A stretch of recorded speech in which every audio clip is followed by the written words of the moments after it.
Okay, picture this. You're driving home anywhere in the United States, just minding your own business, and then, bam, you get into a fender bender. In that split second of shock and confusion, one single, seemingly innocent word could end up costing you thousands. Your first instinct, it's probably to be polite, right? To try and smooth things over, make sure everyone's okay. But what if that very instinct, that one simple word, could trigger a massive financial loss? And I'm not exaggerating here. We're talking about up to $50,000. And get this, it's not even about the cost of the crash itself. It's about a super common mistake people make in the moments right after it happens. Look, millions of accidents happen every single year, but the real biggest financial punch often comes after the cars have stopped moving. It all comes down to not knowing the right steps to take. So, to really see how this plays out in the real world, let's take a look at the story of a guy named John. Believe me, his experience is a cautionary tale for every single person who gets behind the wheel. So John's just driving home one evening, and another car rear-ends him. Thankfully, nobody was seriously hurt. And when he gets out to look, the damage, well, it seems pretty minor. This is a situation any of us could find ourselves in, right? And since he's thinking it's just a small thing, John just wants to sort it out fast and get on with his night. So he doesn't call the police. And that, right there, was his first critical and very, very common mistake. His second mistake happens almost immediately. He's in such a rush to get things over with that he completely forgets to take any photos or videos. He didn't gather any solid proof of what actually went down at the scene.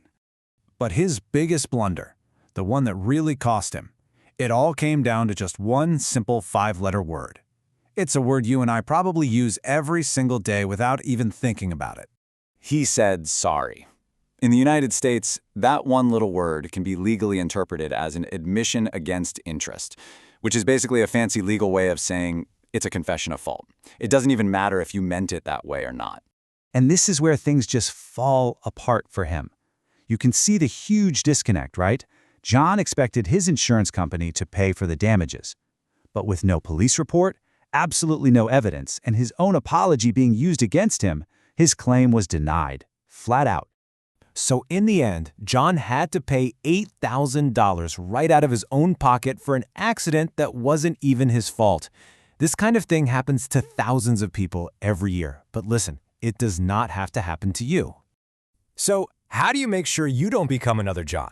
Well, here it is. This is your post-accident playbook. Just 4 simple rules to protect yourself. Okay, rule number 1, never say sorry. Just stick to the facts of what happened. Rule number 2, always call the police. That official report is your most powerful piece of evidence, period. Number 3, document everything. I mean everything. Photos, videos, license plates. The more you have, the better. And finally, number 4, don't just blindly trust insurance companies. Remember, their goal is to pay out as little as possible. Let's just put it side by side so it's crystal clear. You've got John's path on one side, which led to a denied claim and a huge financial loss. And on the other side, you've got the protected path, your playbook, which leads to a strong case and, keeping your money in your pocket. And what's at stake here is really significant. When you follow the right steps, even what looks like a minor claim can be worth thousands. We're talking claims from $5,000 on the low end to over $50,000. That's what you risk losing with just one little mistake.